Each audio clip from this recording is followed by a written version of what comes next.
近年来，美国与伊朗之间的紧张关系不断的在加深。此前，伊朗方面为了帮苏莱曼尼报仇，无视美国的警告，袭击了多个美军基地。前不久，美国驻伊拉克的大使馆也遭到了袭击。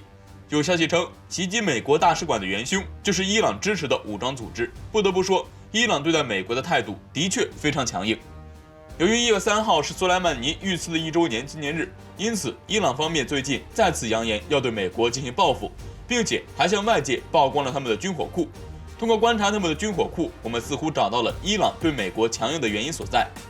根据网络上公布的照片来看，伊朗地下军火库中有2款导弹非常引人注意，其中一款似乎是中国的 C802 反舰导弹的伊朗国产版 NOO2 导弹，另一款则是中国的 C704 反舰导弹的伊朗国产版 NAS21 反舰导弹。根据公开的消息表明，C802 导弹就是军迷口中的飞鱼导弹。据了解，早在第1次海湾战争结束后，我国就开始向伊朗出口 C802 反舰导弹。这款导弹抵达伊朗后，在一次冲突中起到了非常重要的作用。虽然说这款导弹年限非常久，是我国20多年前的产物，但是它的性能却依然非常强大。因此，伊朗方面一直都很重视这款导弹。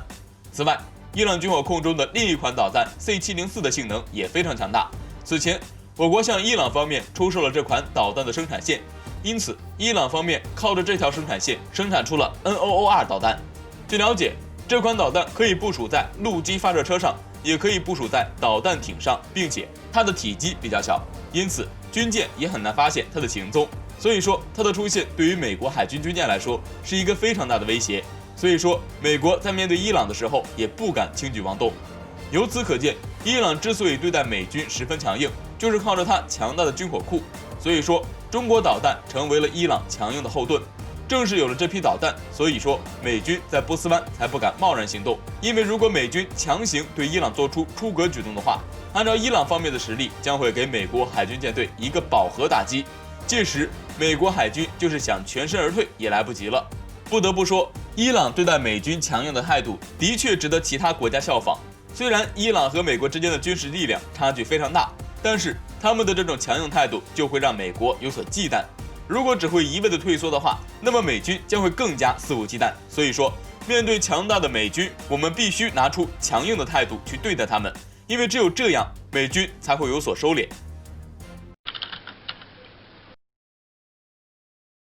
马六甲海峡是印尼和马来西亚之间的战略航道，中国大部分进口商品都通过马六甲。从印度的角度来看，狭窄的水道也是最理想的选择。如果中国和新德里之间的紧张局势加剧，马六甲海峡很容易被印度控制。据福布斯称，印度在马六甲海峡口岸的地位，在中国试图寻找替代路线时引起了恐慌。从印度的角度分析，狭窄的水道也是最理想的选择。它位于印尼和马来西亚之间，是中国进口的战略水道。鉴于中印冲突，中国和新德里之间的紧张局势加剧，有可能引发印度卡脖子而封锁马六甲海峡。著名海战作家拉里·邦德称，考虑到印度和中国之间最近的冲突，如果印度想阻止与中国的贸易，他所要做的就是在印度马六甲海峡的入口，在双方发生危机或战争时将其封锁。这得益于印度在印度洋的自然位置，以及在海峡口的安达曼和尼科巴群岛的基地能力。中国的担心不是没道理，因为战时印度可能会封锁马六甲海峡，因为中国从波斯湾、安哥拉进口的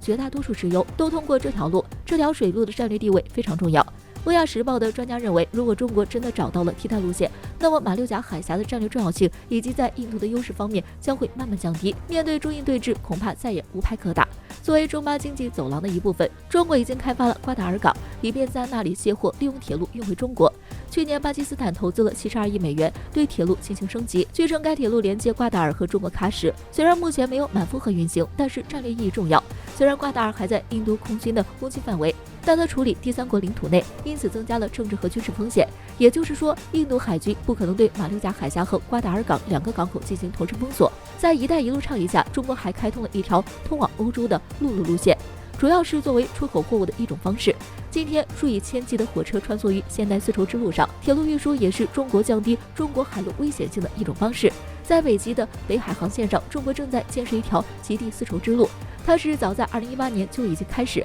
在北极政策中，中国倡导各方合作，因为从地理上看，中国也是北极圈最近的国家之一。由于全球变暖的加剧，冰盖逐渐消退，因此船只可以通过此路线行驶。据南华早报称，一枚主要以监测北极航线的卫星将于2022年发射。中国为了提高在该地区的利益，此航运线将得到快速发展。另据新华社援引广州中山大学院长周小华称，此卫星的平台已经设计完成，该卫星将发射至与太阳同步轨道720公里处，从而可以近实地的提供运输路线和北极海冰状况的高质量图像。虽然有全球观测能力，但更主要的还是专注于北极海冰的变化。他还说，与等同的卫星相比，它能够每天访问北极的大部分地区，并且能够以优于现在极地卫星的精度和频率进行观测。网友看后评论道：“鉴于所有有关气候变暖的努力，极地丝绸之路是中国看待事物并做出相应调整的一个杰出例子。言下之意，中国能源通从此不再遭人卡脖子。”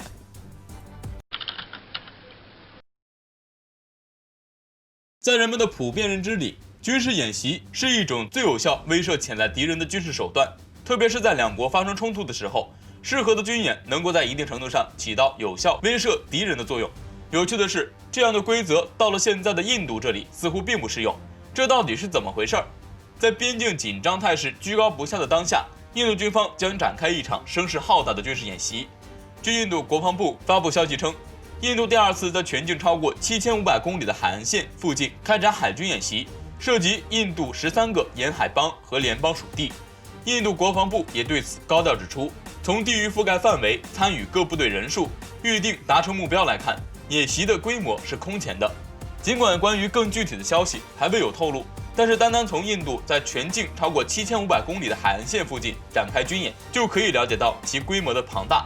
有分析人士指出，印度通过这次的大规模军演活动，再次亮出了肌肉。虽然印度在军工制造上实力不行，但是其拥有一颗梦想做超级大国的野心，这也直接支配印度进行对外大规模军购举动。当然，在边境局势紧张之际，印度进行如此大的动作，自然是有别样的考虑。